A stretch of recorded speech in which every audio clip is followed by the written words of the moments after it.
Hey,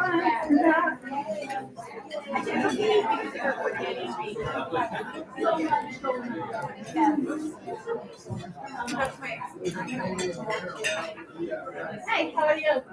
Good to see you again.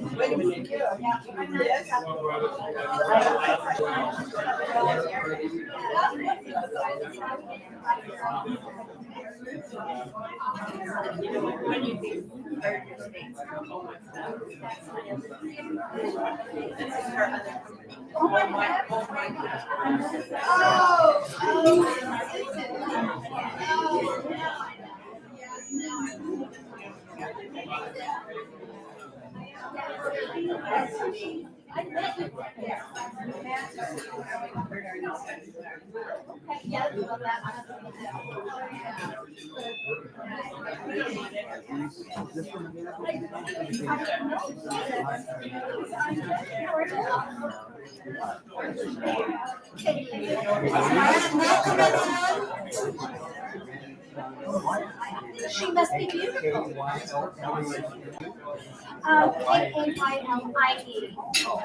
My only claim to fame is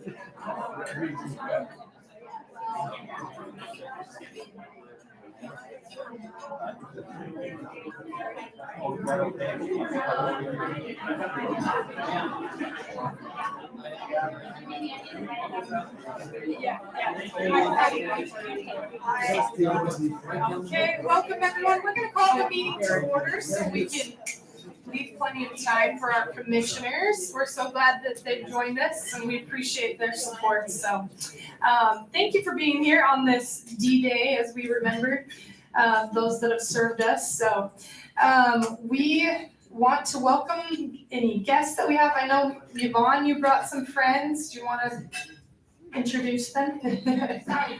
I know, sorry, everyone's eating. This is Amanda, Donna, and A. This is Donna with an O. Thank you. It's good to have you guys. Any other new guests that anyone brought they want to introduce? Yeah. I'm not a member anymore, but I'm gonna be We again. remember you. But I Yes. brought Kaylee Fritzler. We're from Pathway Hospice and Palliative Care. Thank you. Thanks for being here. Perfect. Can I see another hand? Yeah, Kathleen. Thank you. Catherine, good to have you. Appreciate it. Did we miss anyone else? Okay, and we also want to thank our elected officials. Oh, Charlotte. Yes, Carrie Tall. Carrie, good. She's going to join. Good to have you. Thank you. I love seeing all the new faces. So welcome. We're so glad you're here. And we have Mayor Nanette Billings. She's always supporting us. Thank you. And her husband, Willie. We have Councilwoman Janine Burton. We have the commissioners, of course. Did I miss any other elected officials? Okay. Thank you so much. As far as announcements, if you're new, remember those note cards on the table. That's what you're going to write your questions. If you have a question for the commissioners, please do that, and we'll pick those up from you shortly. And then as there's a couple debates coming up with the Utah Debate Commission, and they'll be online. They're going to be June 10th through the 12th for all the races among the states. So just watch for that. You can watch those online. And then let's see. Our honor flight quilt that you saw when you came in, beautiful. We're raffling, doing raffle tickets for that to earn money for the honor flight so we can sponsor another flight for those. So if you're interested in that, get with Jennifer Nelson. She'll get you your tickets and get squared away. 25 tickets for $20 or a buck a piece. There you go, buck a piece or a long string of them for 20. So thank you for your support on that. And then also those volunteer hours, get those in. I know you guys have been working hard on campaigns and being delegates and precinct work. So as well as non-political service, there's a category for that as well. So fill those out and leave those with us today if you have any service hours you want to contribute. Let's see, did I miss any other announcements that anyone has? Okay. We also will be needing volunteers for the Constitution Days in September. So if you're interested in that, let me know. We do booths and celebrate Constitution Day. So All right, well, we're going to start with our prayer by our chaplain, Sharon, and then that will be followed by our Americanism and Pledge by Charlotte. Following Charlotte, we're going to do our membership report by Joanne, and we'll go to that point.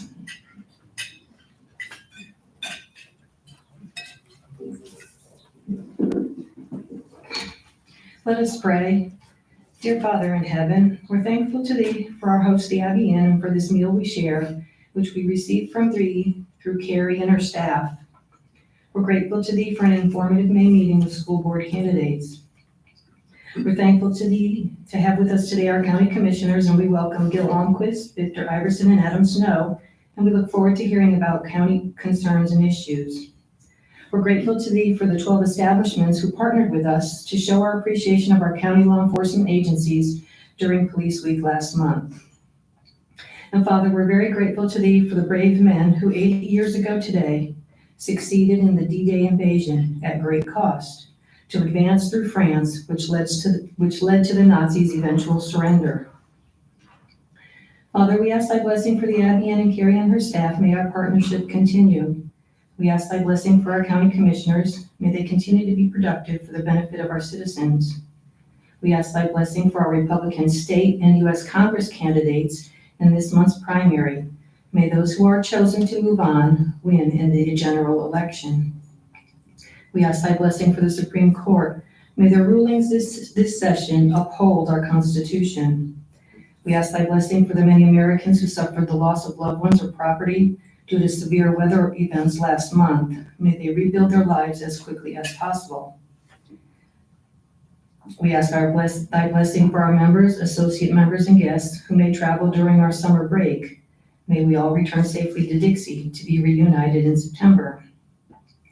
Lastly, Father, we ask Thy blessing for our new associate member, Sean Butler, whose father has recently passed. May he be comforted by Thee and by our sincere condolences. Father, we humbly ask these blessings in the name of Thy beloved Son, Jesus Christ. Amen. Amen.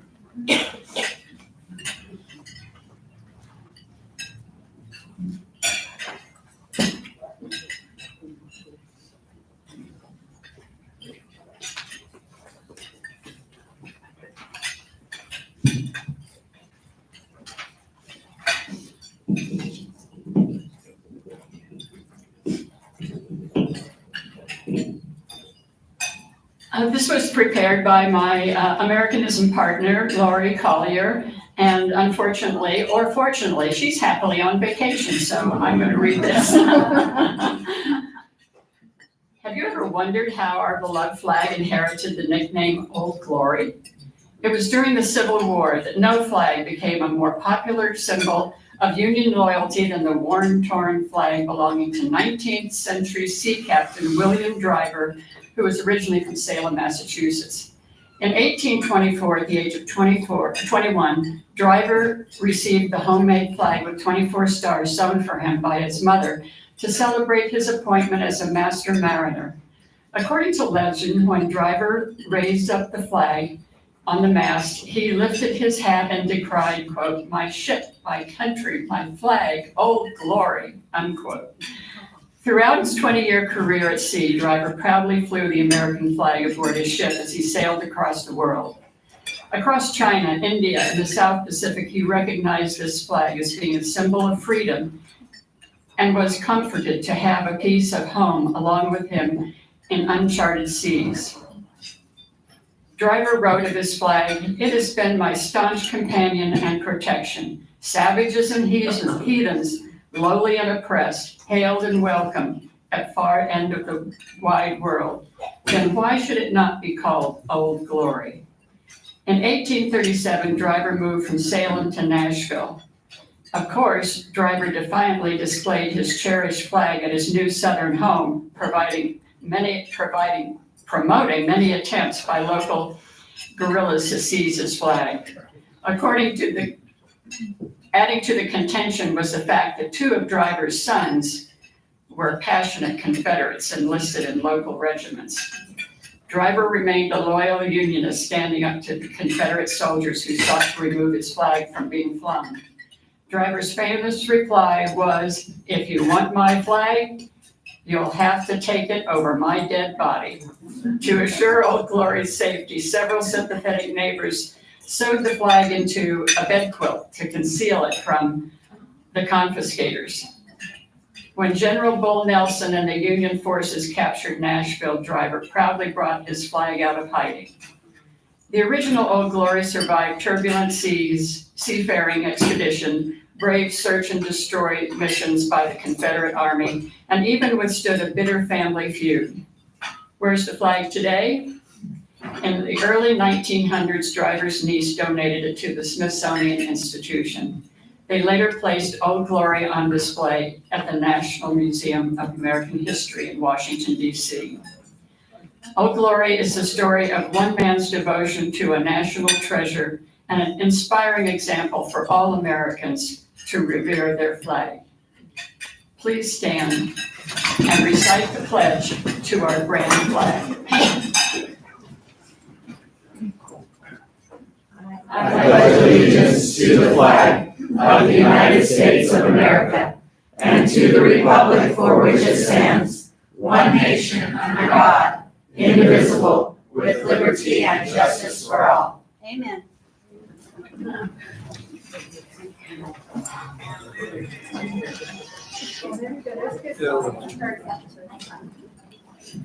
Thank you, Charlotte. That's one of my favorite parts of the meetings. As a former history teacher, I love hearing the history, the stories of our nation that inspire patriotism. And I just am so honored by the people that I've met through this organization, the men we have here, all the people that work together for our state, for our community, to serve and to stand up for the conservative values that we hold dear down here. So thank you all. I am over membership for Republican Women, and we currently have 75 members and 21 associates. Associates are the men who join, and we are so grateful to have men who join and support our club. Thank you so much. So of our members, 51 are GEM members. We love the GEM members. They allow us to not have to fundraise, so they donate extra to the club that gets to stay right here with our club. And we have 2 new Diamond members. That's the $500 level. We are so thankful to Shavine and Emily Butler for joining and supporting our club. Thank you. If you haven't joined already, please join with us. This has been the best way to get to know people in our community and just meet the people who are really making things happen here. Thank you all.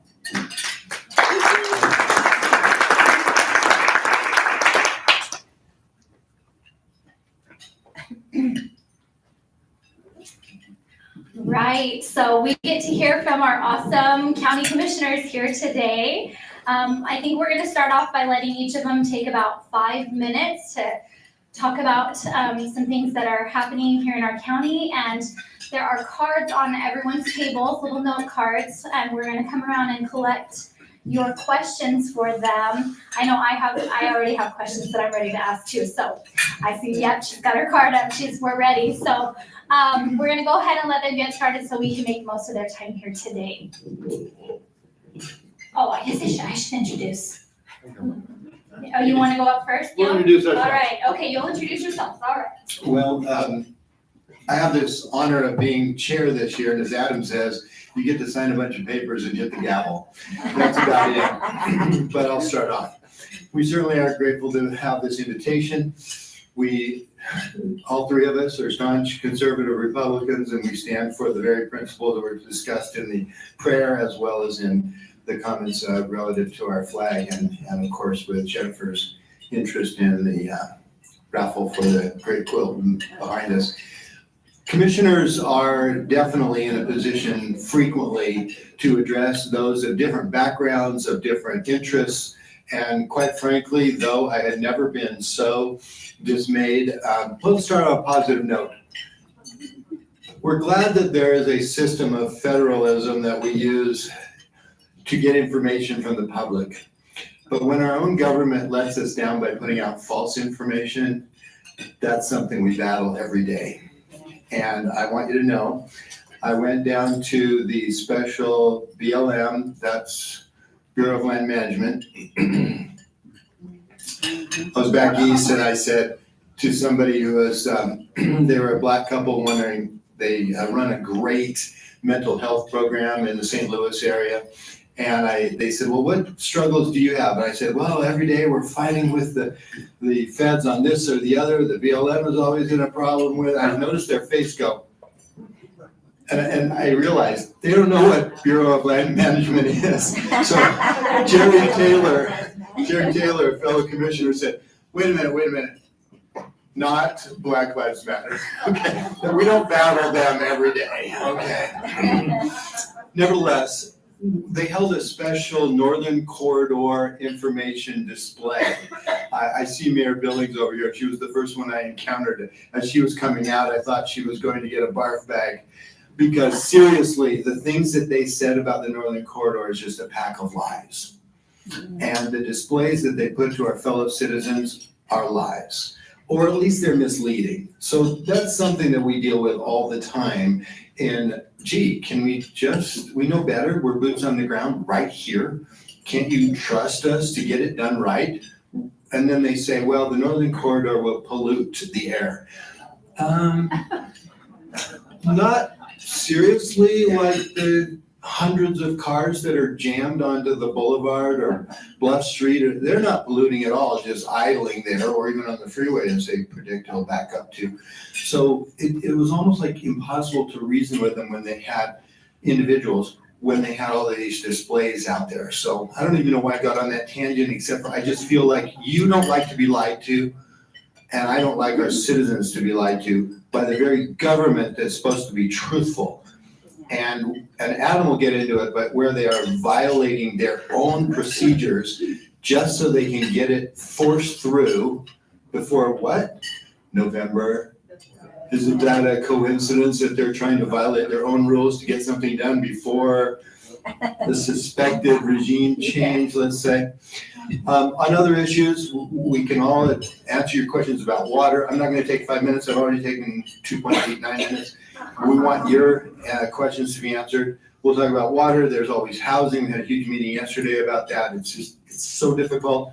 As you know, in 2021, everybody in their big pocketbooks came here. Welcome them. But it has hurt us in how we can proceed with housing.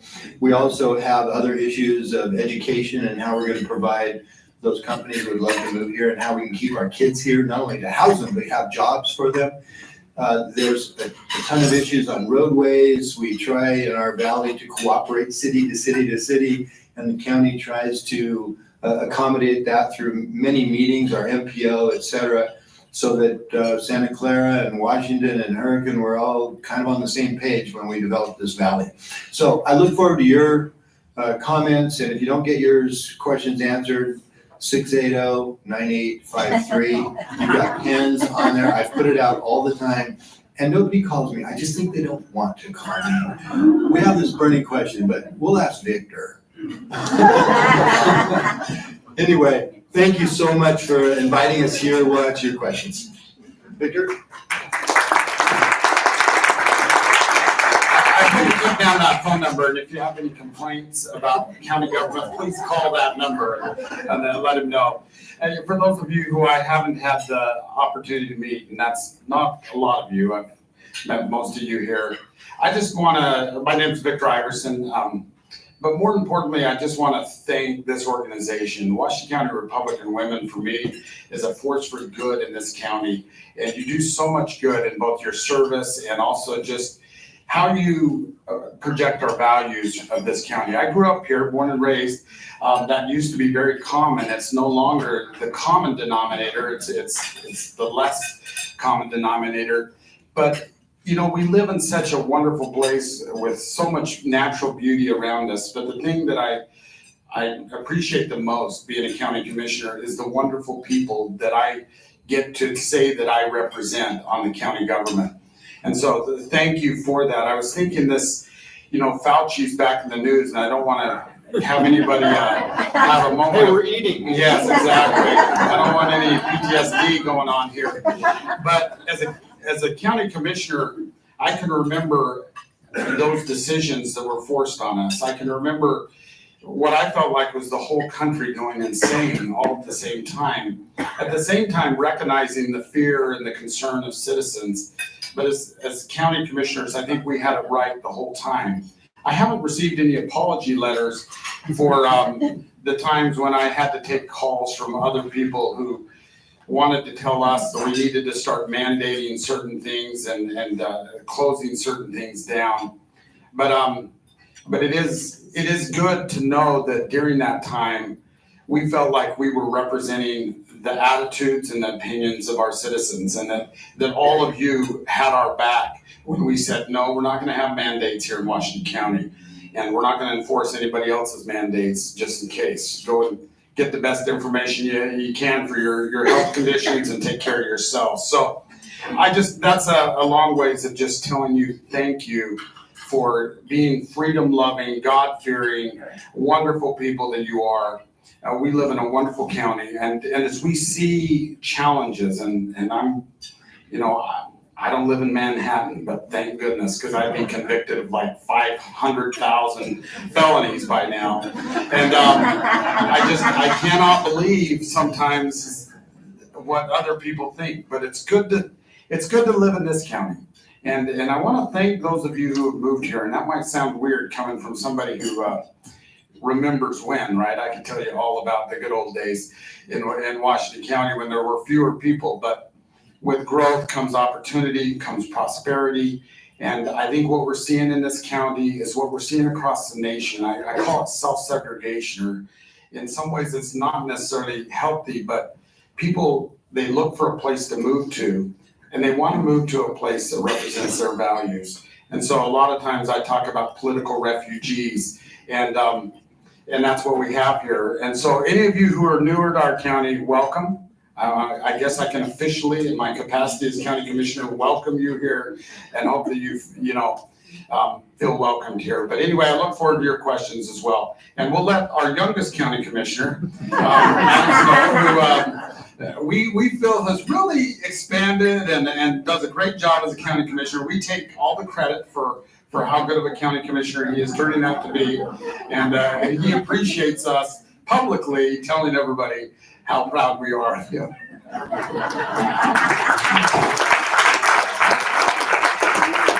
Thanks, Dad. This is Dad, this is Grandpa. We're gonna dish it this way, it goes right back out. Haley, I'll move for you. Oh, no, you're fine. Careful. I gotta turn this mic off. Go back to the mic. Turn that one.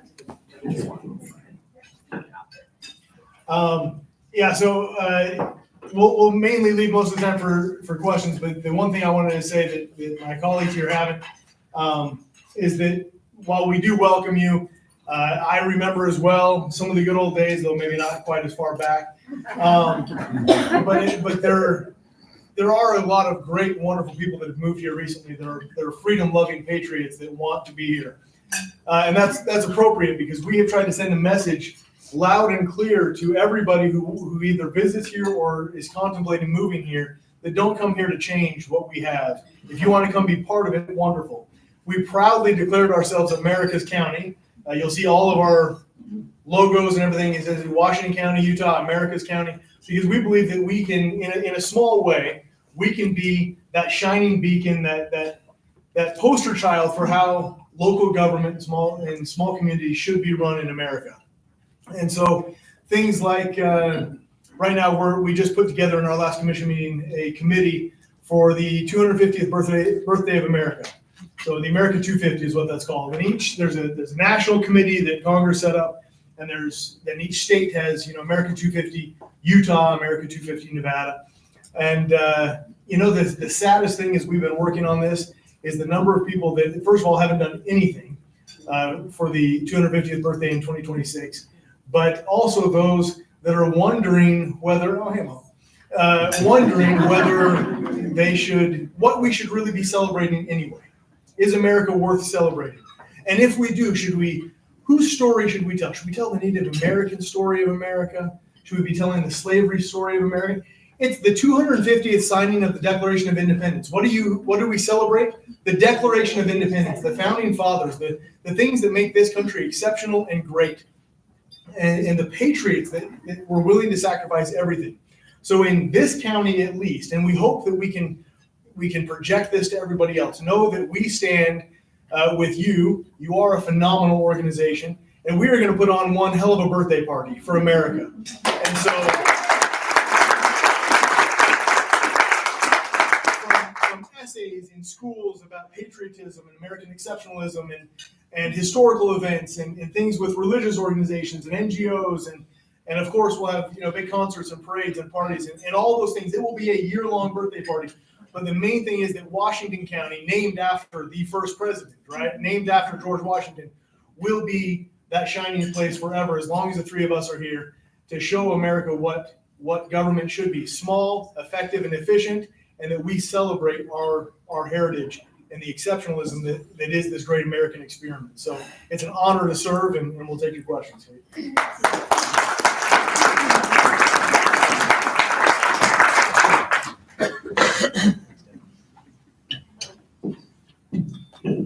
Okay, so I have some questions, but we could use some more too as well. This first question is actually the one that I would have asked. So thank you for whoever wrote this one down. During the session, I had gone up to the Capitol to testify on another bill that one of our state representatives was working on. And when I got there, I ran into Commissioner Snow, and he looked like he hadn't slept for, 48 hours maybe, by the time I saw him. And I looked at him and I'm like, what is wrong? And long story short, there was a little thing that happened in the last couple weeks of the session called the baseball stadium bill. And our commissioners spent a lot of time up there really advocating for Washington County. And so I would like to hear them share that experience. I can jump in first on that one. So all three of us, I hadn't slept. Despite 4 Tylenol PMs, I was walking the streets of Salt Lake City at 2 in the morning, just trying to cool down. I was armed, don't worry. It was a heated moment for all three of us. The really quick version is that you probably heard that the Miller family wanted to bring Major League Baseball to Utah. Originally, it was, hey, do you support big league baseball? And we're like, sure, why not, right? I like baseball, I'm a big sports fan. Then it was, as long as there's no public funding, and that was kind of the key. Quickly, that changed in the last few weeks of the session. Most bills are released early in the fall. They open bill files. This one was hidden, and the language was hidden. We were actually all in Washington, D.C. for a conference when it was released that, oh, hey, by the way, this bill's about to come out in the last 2 weeks of the session, and it's going to tax Washington County. It's not public fund. It's not going to be the private funding they thought to pay for the stadium, because stadiums are horrible business investments. They always lose money. And so the only way they could do it is to grab the statewide tax and on your tourists. And so it's not anything you guys have to pay. Don't worry about it. But it would have cost Washington County $7.5 million a year. And so we said, for a baseball stadium that I can get to Vegas to a game and back and down and back twice in the amount of time to get to a game up north. So they said, well, you'll come up there. I said, what, once maybe, right? I avoid something. So that was the big key. And then they honestly, what made us so mad is we were saying, well, this is ridiculous. And we all three fought against it. We were in the room. We rallied a coalition of other county officials around the state, and we got them to publicly oppose this by 56%. That was good. And within, what was it, Victor, 30 seconds of that meeting wrapping, phones started to blow up and saying, hey, you need to get over here and speak with leadership. And they were hauling us in to be taken to task. And the threat was that, hey, if you don't get in line and support this, Washington County will lose all of its asks. In everything that's even passed, you get nothing this year. And the three of us talked and we said, fine, go ahead. We are not gonna be bullied by Salt Lake, and you're not gonna, we're not gonna support this. Interestingly enough, some of the asks were not ours. So they said, well, you're gonna lose this, and I'm like, go ahead, that's not even our, just because it came from somebody in Washington County, doesn't mean it's a Washington County ask. But things like the airport and a reservoir, those were our two big things. We said, that's fine, we need those, but we'll figure out our own way. We'll pay for them ourselves, we will figure something out. You go ahead and cut our asks, and just know that some of us have been very effective in running other people's campaigns. And this, we may not win, but you will not come out unscathed. And we worked, we tried to actually find a solution. We worked with them, we presented some things at their request. It wasn't as they didn't take some of our requests. They actually took one of them and kind of morphed it a little bit for one of our suggestions. And by the next day, all of our asks were back in. They were all fully funded, and we didn't have to pay for a stadium. So we think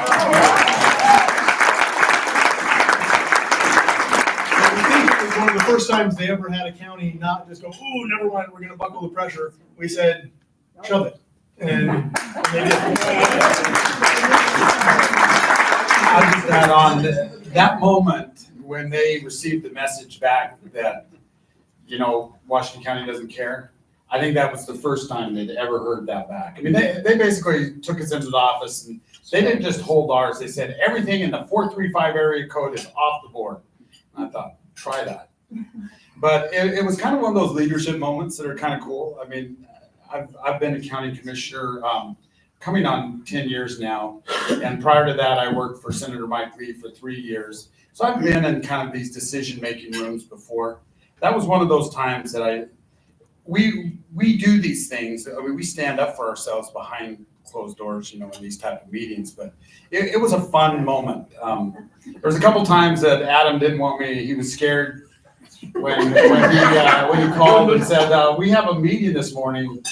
First of all, I was so mad. He was walking the streets. I went to bed and tried to sleep. And so the next morning I thought, I don't want to get up there too early because I'm still really fired up about this.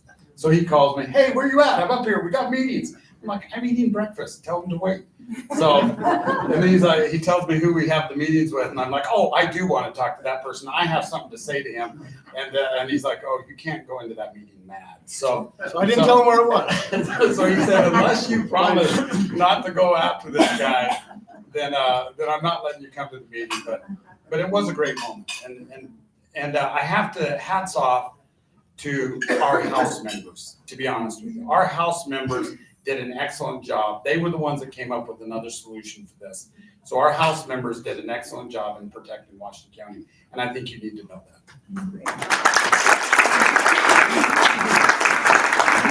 Well, did you turn on? It's on. It's on. Both of them covered it really well. I can tell you that my phone was blowing up because of the others that were not Washington County asks were saying, what are you doing to us?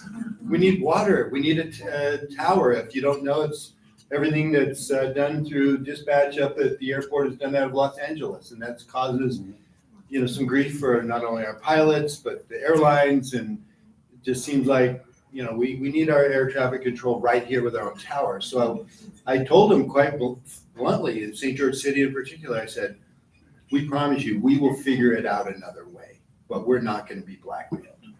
And so they were pacified for the moment about that. And of course, 24 hours later, they said, okay, well, it's all back in. So thank you for that. I don't want to take too much time on the issue. Can Yeah, we get a couple of names of the House members that helped you out so much? all four of them down here. All four. Yeah. Everybody know? But especially Joseph and Neil. Yeah. were the Yeah. ones who- Joe, Neil, Walt, There you go. Coleman. And I got to tell you, wonderful that Joe has he has a plan to help EMS out in the rural areas. That was the only slight sacrifice was We're good. that because he solved the baseball issue and how it was going to happen with some of his proposals, they still slapped him a little bit by saying, we'll take that up next year. Yeah, the bill was killed. And so they killed the bill.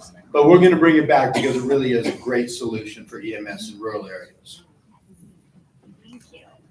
Thank you. And I will say our representatives were awesome. It was kind of cool to see all of Washington County rally once we knew what our commissioners were dealing with. I know our county leadership had a huge part in that too. And I just appreciated everybody working to whip votes from all over the state so that they couldn't get the votes in the House for it. So it was really a huge group effort to support them. All right, so this next question, is it time to add more members to the commission? Washington County, is getting maybe too large for 3 members. What do you think? Well, I'm a county guy. Is this my quirk or is Yes, this we had it. It works. It was working. Is it working? It was. Okay, very good. Too close to my mouth, I'll put it up there. So the one thing I'd remind everybody is that in county government, there's actually 9 elected officials. And so please remember that when we talk about expanding county government.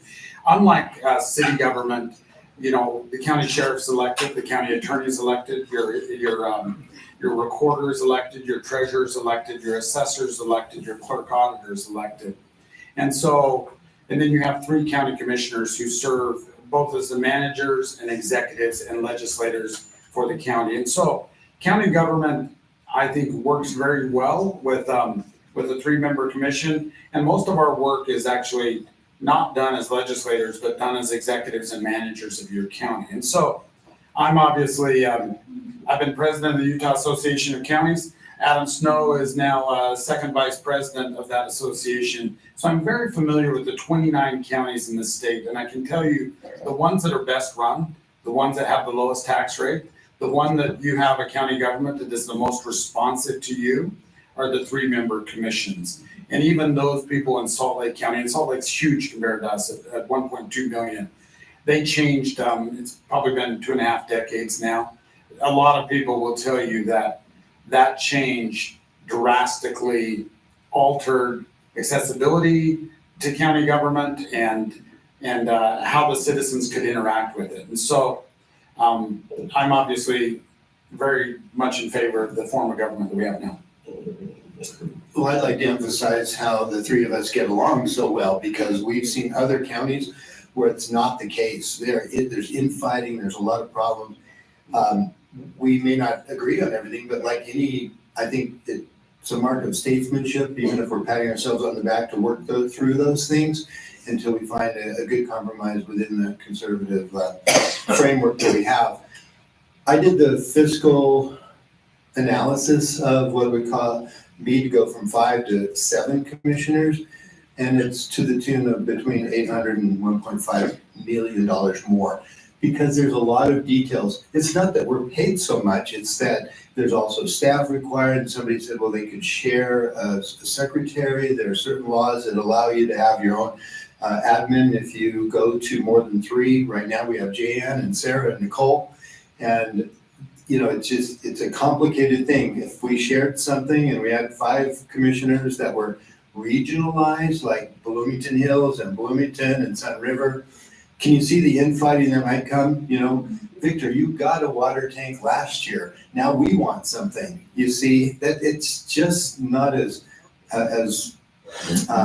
easy as it is for 3 of us. And I say easy because it's still hard. One other thing that you need to know from our budget, the commission office has its own budget, okay? And from the entire county's budget, the commission portion of the grand total has shrunk every year. So we are trying to be as lean a machine as possible. When you take the entire county budget, the administrative part of the commission part of that has shrunk every year for the last 10 years. So we're proud of that, still being fiscally responsible. And just piggybacking off of that, Washington County has the lowest tax in the entire state of Utah. And so we want to maintain that. We want to make sure that continues on. We don't want to raise taxes, be able to pay for that. And really, I think anytime you want to make a change to a government or a policy or something, there should be a compelling reason as to why. And so if there's not a compelling reason why change it, is there something that's deficient? Is there something that's falling through the cracks?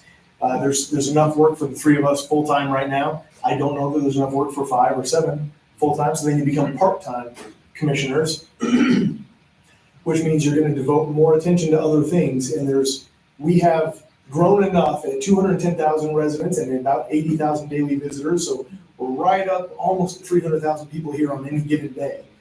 We have enough big city problems that we have to address. It takes full-time attention. But does it take full-time attention for 7 people? And as Victor said, in no county in this entire state, and I've worked with all of them in my previous career as well, is a 5 or 7 member council run better. All of those counties, nobody wants to look like Moab, but they are a multiple, they have 7 members, right? None of them run better than the 3-member committee. They all get worse as they get bigger because of those reasons. And we're not ignorant to the fact that someday our population may justify that, as Adam expressed. So in the new building, we did build 5 offices on the administrative commission level. So we weren't stupid by just saying, okay, 3 offices, we'll be here forever. But as you walk by that, by the way, non-borrowed for, non-bonded for, no tax increase for a new building. That's a long name for a new building, isn't it? But the point being is that we did accommodate that someday it might be necessary to, because of workload or whatever, go to a 5-member commission or something like that. I know I already had a turn, and I think I haven't stood up, so maybe I don't want to be like, I don't know if you ever remember that joke Biden where he asked Chuck to stand up and Chuck was in a wheelchair. Stand up, Chuck. Anyway, stand up, Victor. One last thing. I know that if you see how the county commission works, and I've had the opportunity in my time to work with 6 county commissioners, and I really have learned from each one of them. And I have a saying, and it's an old wore out saying, but I tell my fellow commissioners, being in a county commission is kind of like being in an arranged marriage, and what I mean by that is that this relationship with these 2 gentlemen or whoever the voters put in these offices is very important, that we work together. And so you see a lot of votes when we're functioning in our legislative capacity as, unanimous votes, but just recognize that it's important that we don't be divided, that we work together. And so that's just kind of a point, a kind of a philosophical point that I'll let you know about. And I've worked with, we've had different county commissioners. I've loved them all. All of them have brought something different to the county commission. And there is a power in taking counsel. I think that's a power of leadership, right? That you take counsel from one another and you come up with the right decision. That's good.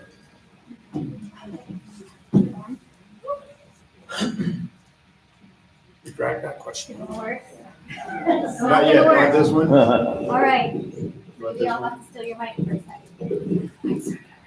Okay, this one's on growth. Growth in the community means more revenues. Can you explain how you are returning an appropriate amount back to the people instead of increasing expenditures? Can I jump on that one?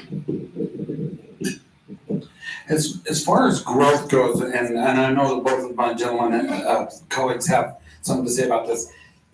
Is this the right distance?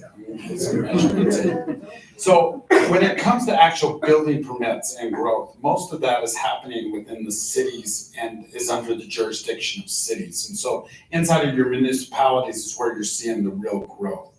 I'll tell you where it impacts all of you is that because we have a robust, strong economy, the sales tax portion that goes into our general fund, which is what funds the jails, the sheriffs, the county attorney's office, that revenue has continued to grow because we're a growing, vibrant economy. And that's been able to keep everybody's taxes lower, but there's not necessarily, in fact, I don't even think we charge impact fees in the county portion of it. So you don't see you don't see the revenue coming into our budget from that. It's mostly from the growth and the vibrancy of our economy. There's other impacts when we just received the new numbers, 65 to 80,000 people that don't live here but are in here and on our streets and et cetera. They still buy gas, they still eat, they still do the things that provide more sales tax, and we have benefited from an ever tighter budget every year. And we just hang on the information of, well, what's the sales tax number gonna be? It's like when you have your own business and it's hard to balance the costs, and then all of a sudden somebody says, the till tonight was $1,000, and you just cheer because you finally found out what you took in that day. We feel that. The only problem is that we get those numbers 2 months later from the state. So we're trying to guess, what we can do with our own budget, and we don't really know those numbers until the money is left here, gone to Salt Lake, been numbers crunched, et cetera, then they return a portion to us. But I just want to make a pitch for the fact that there's a lot of negativity going around about growth. My roads are busy and I can't get into a restaurant I love and I can't do this. A lot of the services that you see are from companies that you like that are here because we grew enough for them to say, let's open up a shop in St. George or in Washington or Hurricane. And I think that's fun. I was just driving through Hurricane the other day, and I don't know, I counted so many new facilities and Bucks Hardware's moving into a big new facility. And I thought, that's not gonna happen if nobody comes here anymore. And then on the tourist side, we do collect transient room tax. We also collect transient room CC, which some of you pay rental cars and you also pay into that one. But specifically, transient room tax does offset the costs of various things that we enjoy that you would otherwise be paying for. For example, $1.5 million went to the soccer fields to convert them from grass into turf to save, 2 million gallons of water a year, something like that. And then we added on 8 pickleball courts. That was transient room tax paid for that, not you. But yet you can play pickleball almost any time if you can get on, it's busy. But you see what I'm saying? Our local soccer field, kids can play on those, but they were paid by tourists. So when it's congested, and it's nothing like it is in other cities as far as congestion goes, and most of you know that, but be a little patient with the fact we do have a lot of people that love being here. Last night I heard that there's a permit you can buy to drive into Manhattan. It's $50 to drive into certain places in New York. What was that? It got canceled. Yeah, I heard that there was a human outcry against it, but they'll bring it back again. So $20 to drive on Bluff Street. No, we're never going there. But having said that, I just want you to know that part of our budget discussion and part of the growth is annoying sometimes, but it does benefit our economy overall. Adam? They covered the growth part. The part of the question, Alexis, about giving back, returning back to the citizens though. We do that by tightening our belts, and I've only been in office 2 years, so I'm not gonna take all the credit by any means. And long before even Commissioner Iverson was elected. We had a meeting with the county attorney's office not that long ago. Where's Larry at? Larry, who's one of the public defenders. We had, Larry would like all of you to contribute more money to him. The county attorney's office has added 2 prosecutors in the time that we've more than doubled our population. We've asked them to do more with less. So how are we giving back? We're not, there's many cities and even counties in this state that say, oh, well, things get more expensive. That's fine. Go ahead and we'll just raise taxes. That's the easy thing. Not that it's easy, but it's the easiest thing, honestly, to do. It's just we'll suffer through a couple nights of truth and taxation. It'll be rough. We'll get beat up, and then we'll go ahead and move forward. And we have chosen not to do that. And county commissioners before us have chosen not to do that. We're going to save, or we're going to stretch and do as much as we possibly can. We honestly treat tax dollars as sacred dollars. Somebody had to work. They were away from their families for it. Their blood, sweat, effort went into it, their education, their efforts. They got that money, and then the heavy hand of government came in and took a part of it. Now, some taxes is obviously good. We like to drive on streets that don't have potholes. We like to have law enforcement. We like to lock up the bad guys. We like to pay to the people that defend the bad guys. It's in the Constitution, right? And so we do those things that government should be doing. We try and eliminate waste that we don't, that it's not the proper role of government, or the private sector or the, charities should be operating. And so we give back in the way that we don't expand as so many have. And we really just try and focus on the core government. Washington County has not raised taxes in 17 years. And so that's. And we have no plans to do so now. Now, I'm not gonna say that nowhere in the future is that ever gonna happen, but we continue to do what we can. And if you look at our salaries for our employees, and we want good public servants, turns out that, we have this issue where people come in and say, oh, you fat bloated budgets all the time. No, why can't we get anybody good in government? My goodness. Well, yeah, because we gotta be able to pay good people to serve the public when they come in to get the resources that they need. It turns out we wanna have good accountants when it comes to tightening budgets and things like that. And good law enforcement and good jailers and good attorneys and good road crew that are efficient and effective at what they do. And so we try and balance that the best we possibly can, but you won't see, if you look through our budget, you don't see people that are paid much higher in certain cities in this county and in other places that have very large budgets that you just don't see in Washington County. And that's how we are trying to give back as much as possible and make sure your dollars go as far as they can.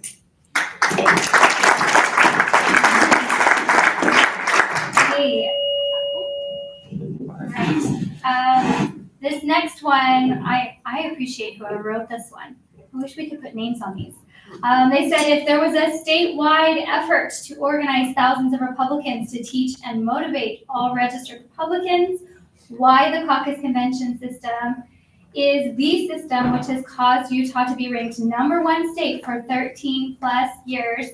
And then they want to know, what do you think about supporting that? What do you think about what could happen if the legislature were to vote to make Utah a direct primary state? I'll go first. I love the caucus convention system. I think it is crucial, and I think you can absolutely point to the fact that we are the best managed state and are so effective at so many things to the caucus convention system. It is representative government at literally the lowest, the smallest possible population, right? Your neighborhood, your precinct, and it grows up all the way to statewide. I think the problem is that we have to, the effort, would I support that? Absolutely. The effort has to be in showing people. We had 10% turnout to caucus this year. And it is not for lack of trying. Lisa is the best chair I have ever seen this county party have. More effort in trying to come up with creative ideas, and she and her team do a fantastic job. And yet we had 10%. Right, so it's not for lack of effort, it's lack of value. The public perception is that they don't see value, and why should they go, right? Why am I participating in this? One, is my voice not being heard, right, within my precinct? Or do I understand what it is? Because we are fairly unique. There's not too many states that have this system right anymore. So I came from somewhere else where we just do a direct primary. Isn't that how we do it here in Utah? No. So it's a lot of education, which is not scalable very quickly, right? We're trying to do that, but just showing people that this is how your voice is going to be heard. You need to go express that to your neighbors, get elected in precincts, and then do the job of vetting candidates. But the biggest part is then return and report to the people that elected you from your neighborhood so that they understand, okay, I get how this process works. And it's not just the one night, hey, we elected Justin, then Justin goes off, and I never hear about what happened again. So why am I involved? Why am I vested in this process? Justin is, I elected him as precinct. I'm not in his precinct, I'm just making fun of Justin. We're picking on Justin. But we elected Justin to go do it, but if we don't have that return and report, then I don't really get to see the whole picture of how this is supposed to work. Adam, Justin doesn't have the emails and the telephones of the people in his caucus unless they come to caucus meeting, which is a problem. Yep. Well, I absolutely support the caucus convention system, the process. I agree 100%. We've never had a more active leadership than we have now.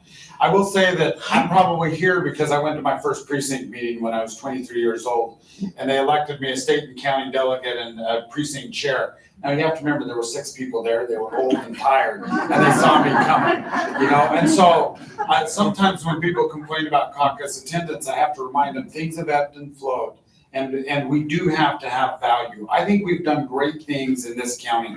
For example, going back up to 70%, because really what the convention and caucus system is meant to do, it's meant to bring the field down and then so that we know who we're going to support. We have several races this year. Let's take the senator race, the Senate race. You know, we have 4 good candidates and they're going to split, and whoever wins that race is going to win far below 50%.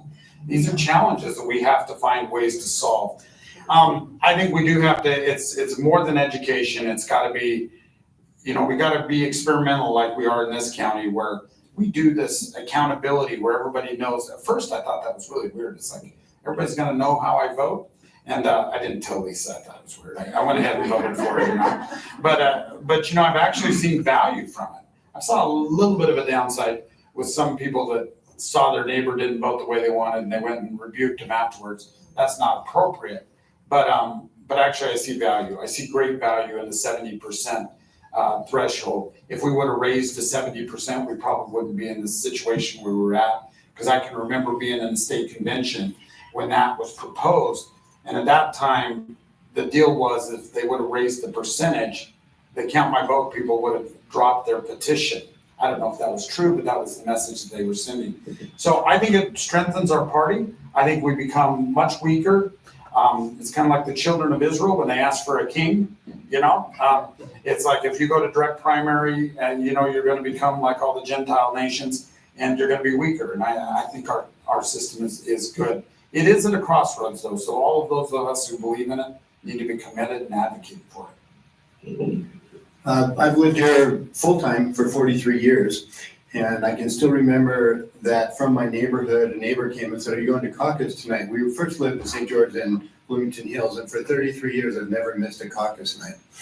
And I've appreciated the fact that somebody invited me. The very first one was in Bloomington Hills, had to be held actually over in Bloomington because Bloomington Hills Elementary had not been built yet, where they've had it traditionally and now in other places. But I thought, well, this is the coolest system because I can talk to all of my neighbors and we can congeal our thoughts and we can bounce ideas back and forth, and then candidate names came up, and it was really quite an awesome experience. The net result of all that has been over the years that I've seen people get disgruntled. I'm thinking, well, don't stop coming. You've got to stay, and I don't know why you're disgruntled about it. Meet your neighbors, have a fun night. So I've appreciated that perpetual attention given to it. Let me address just a little bit of the first part of the question was statewide. How are we going to get youth or others knowledgeable about not only the government, the Constitution? It just ticks me off when I see all the rallies at universities and the downplay of the American cause and the misleading comments and the agitators. And I saw a bumper sticker. I took a picture of it, not while driving. I waited until I was stopped. That said, if you don't appreciate the American flag and what it stands for, wait until you're handed one in a box.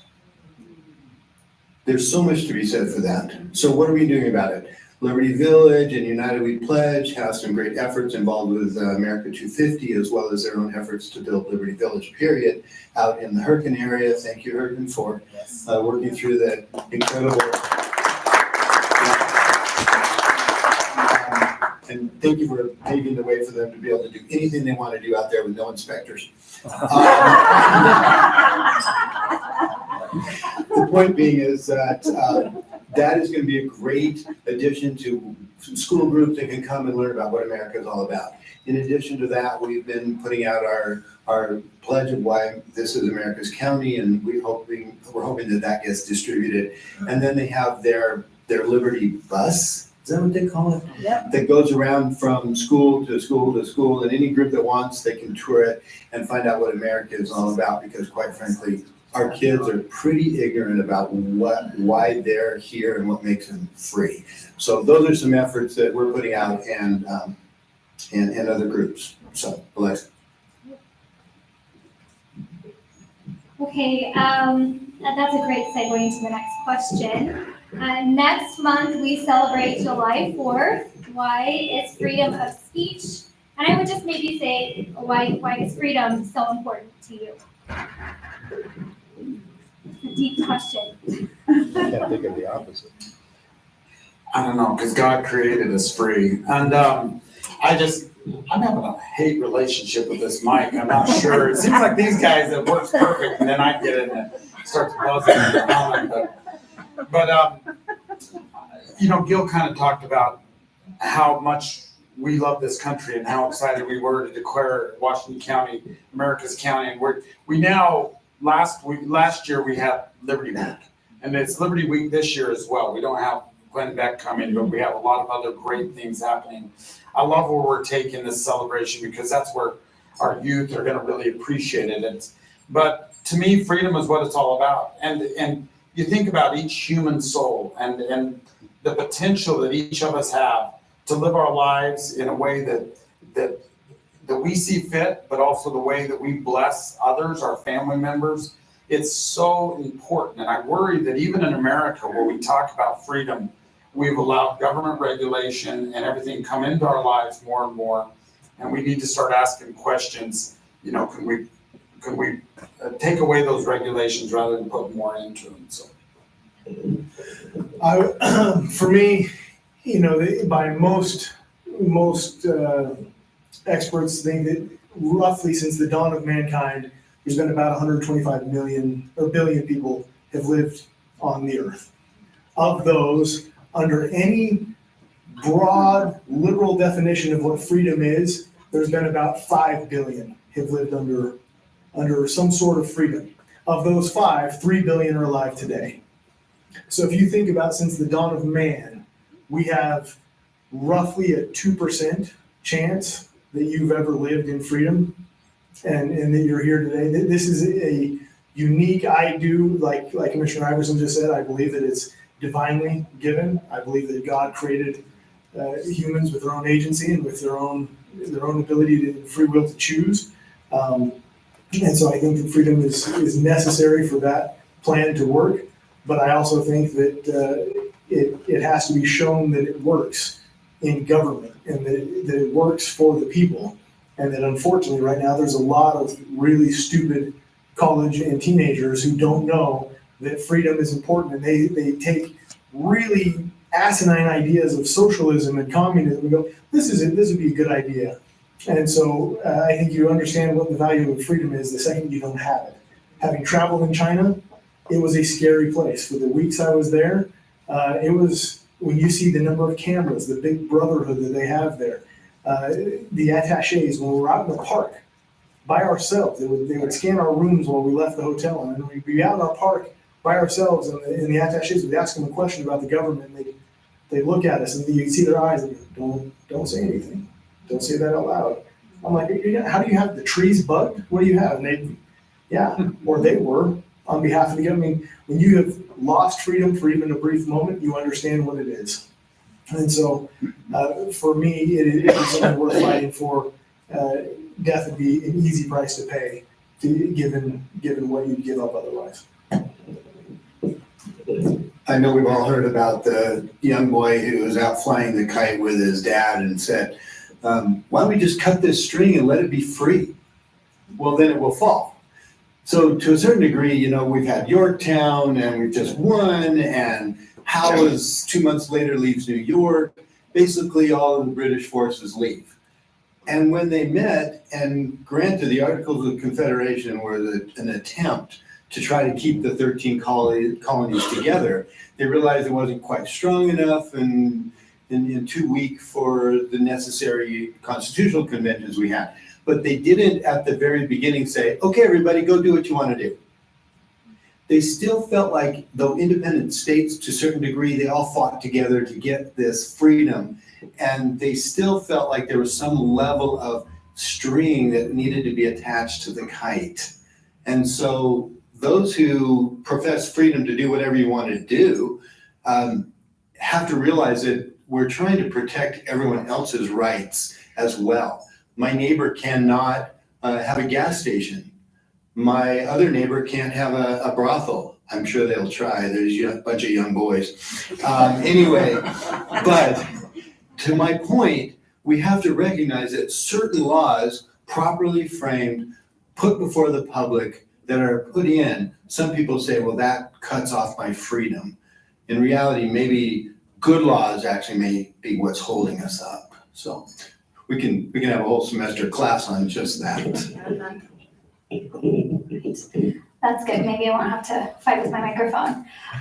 So there obviously is a very big upcoming election. This question specifically asks who you're supporting for governor, but I would maybe broaden it a little bit and just say, can you tell us about the candidates that you're supportive of? So whether governor, AG, Senate, House race, tell us about candidates that you like. President? President, yeah, president. I mean, we probably could guess president, so maybe we don't have to do that one, but tell us about the candidates you're supportive of. Well, obviously, President Trump, I can't believe what he's had to go through.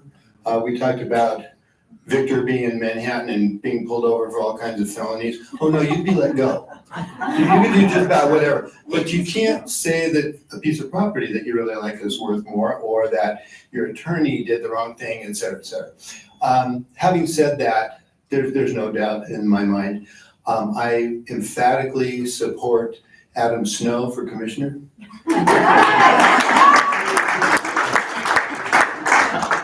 When it comes to the governor's race, you know, everyone, there's plenty of people in here with Lyman shirts on. I don't know them that well. We've chatted. But I can tell you that despite your dislike, many of you, or some of you, I don't know, for Governor Cox, he did really help wrap around Washington County on some of our water needs. And though I don't love my neighbor perhaps on all the things that they do, sometimes it is helpful that they step in and get my mail in and put my trash cans down. Some of the things, if you knew, it's not a disagreement with what Lyman represents, because I would be happy if you were a governor too. But I can tell you that for the things that we've received that you may not know about, Governor Cox, despite some of the things you don't like about him, has really actually fought for us on some Washington County issues. Who else? Well, you pick it up. Those are the biggies. Well, I'm an unapologetic supporter of President Trump. I have been in his first term. He's done a great job there, and just what we're going through in this country. We should all be scared, and we all should be praying for him. And you know, I know he's kind of fun to listen to. Everything's beautiful, everything's huge, everything's great. But you take a little bit of that speech pattern out, and you're talking about somebody who really gets it, and I don't know that anybody could bear the burden that he bears.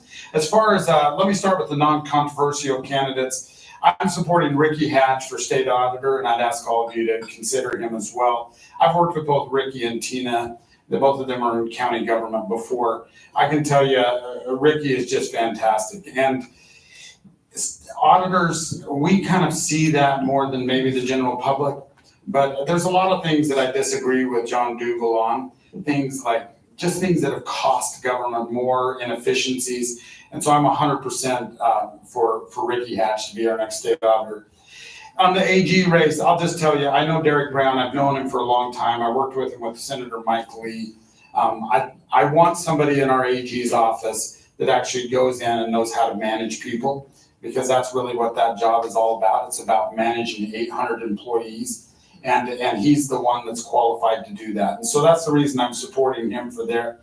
Let's see, I'm still supporting Adam, 100% behind Adam. Governor's race, we're talking about two really good men here. I've had an opportunity to work with both of them. I've known Phil for a very long time. I appreciate him. I know Spencer. I know that Spencer there's some things I disagree with the current governor on. I am voting for him for governor just because this is a big state, and I know that he has the people around him are there to, and so that's probably some of you, half of you just barely said, okay, I see the gestures. Maybe I won't tell you about the 2nd congressional district. That's going to be something I'll keep close to my heart. I'm neutral on that race. Senate race, I'm officially endorsing Brad Wilson. That's a very dynamic race there I think we have 3 conservatives and one moderate former Democrat that's running for that race. And I'm very concerned about that race, about what's going to happen. I fear that Curtis is going to be in. And so, yeah. I've probably made enough enemies so far. So Yeah, Hey, also. did I mention Joanne Britt? I support her Yes, I 100%. was- Yeah, the also strong Trump supporter, and no, I don't love everything he's ever said. I don't know if I love everything my wife has ever said either. So, but I love what he did in this country. It was far better with him at the helm than the last 4 years of nightmare. Honestly, when it comes to my endorsements, I don't endorse very often, and I will not endorse somebody that I have not worked with personally, that I don't have a relationship with, not just because I know them, but I have worked with them. Hence, we had a thing for Joanne the other night, and I am endorsing her because I worked with her, with Haley, with Alexis and others, and Representative Colin Jack on the lewdness bill trying to protect children. She was up there all the time. We went to Salt Lake often. She was trying to solve problems. She looked at it and said, hey, because the drafting attorney threw up obstacle after obstacle for us, and it was really annoying. And all we were trying to do is protect kids from obscene and indecent behavior that we should not be subjecting little kids to. And so every time we tried to come up with a solution, we found another roadblock. And it was never just, we'll give up or anything. She just kept trying and saying, okay, then how do we overcome this? What solution do we need to have? So it's experiences like that that's the only thing that would allow me to personally to endorse somebody. There's other good people that I like that I haven't worked with, and they've asked for endorsements. Actually, not too many people have asked me for endorsements. I don't think anybody cares what I have to say about this. So I've been in office for 2 years. I am running this year, but only because if you really want to get into elected office, 3 times in 3 years is the way to go about it. That's the right path. No, that's the horrible path. It's, I used to run congressional campaigns, and every 2 years seemed like a lot. Well, 3 times in 3 years is a lot. But these were all special elections. This is finally to get into my first full term. And so a lot of mine I don't support unless I've worked with you before. And I've met the president, so I can say that. That's why I'm endorsing. Okay, we have one last question. We probably should let Victor take it because he made a lot of enemies on the last round, maybe. So for these good people in this room, they want to know, when your town halls are, how do we get information about how to get to know you guys better and what you're doing for the county? So we've started a town hall series. We're doing it about every other month, I think. And so just watch our Facebook page.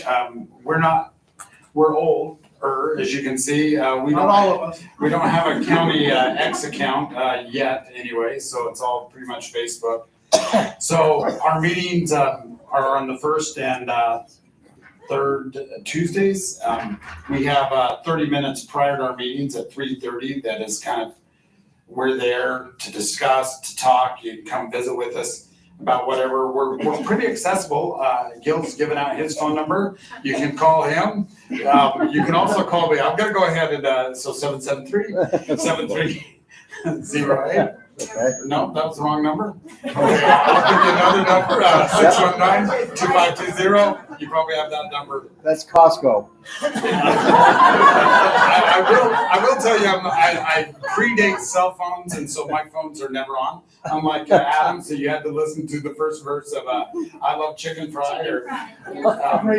But we like to be accessible. So please reach out to us, especially in regards to issues that we're directly involved with.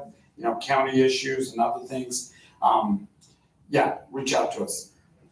I think it's important to note too that we try to sponsor other groups that are coming together. Lisa reminded me that on the 18th of this month, June, we are holding a discussion with our county attorney, Eric Clark, and Commissioner Adam Snow on the Northern Corridor, where the truth will come out. And there's a lot to be said for that. Other accessibility, obviously you can call the office and make appointments. Many have done that. And although we are full-time, it seems like we always take out time to do meetings at night even, et cetera. We're there for accessibility. Also on our website, every If you go to the county's website, you'll find a lot of the dates. You'll also find a lot of other meetings that we attend that are public meetings. We'd love to have you attend those. And I want to put out a plug for something we hear on TV, how many people have title concerns for, it's kind of it does exist where they have title lock companies, but we're offering a service in the county that will do that for free. If you go to our website and go to the recorder's office, and then you look for what we call Property Watch, and you can register online or you can come in and do it. Just give us the property numbers, which you get off of your tax statements, and you automatically put in a system to where if the recorder sees some funky business going on with your title, they contact you. And they will say, hey, somebody's trying to do this. So that's a free service that we offer. It doesn't really have anything to do with reaching out, but we are reaching out by trying to protect you and your properties that way. So thank you so much.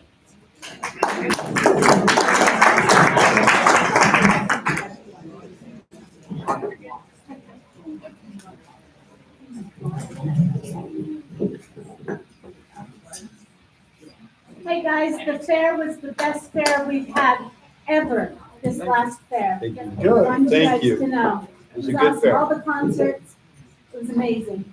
Thank you. Glad you enjoyed it.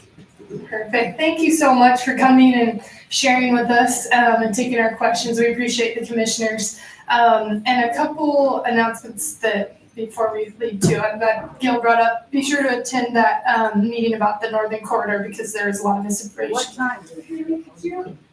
There's a big reason you need to be there, because there is a public period right now of commenting.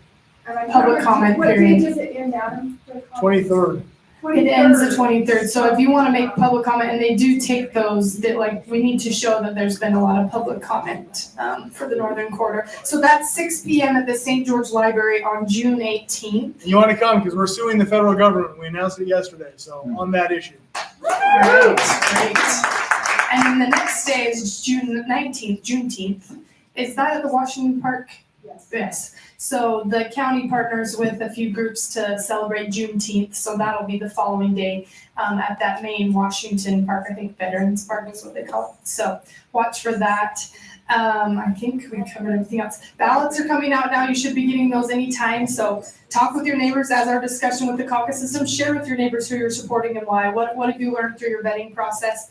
And get your ballots in. You can drop those in the boxes. You can vote in person on the 25th at the Dixie Center. So hopefully you get your ballots in. And we're going to take a little summer break, Republican women. We don't have luncheons in July and August. But watch for information coming. September will be our evening one. It'll be really good. Gym members can come early and meet with our speakers. So watch for information coming on that. But we sure appreciate all of you. Thank you for coming today, and we will take a motion to adjourn. Okay, so moved. Thank you. Thank you so much. Have a great day.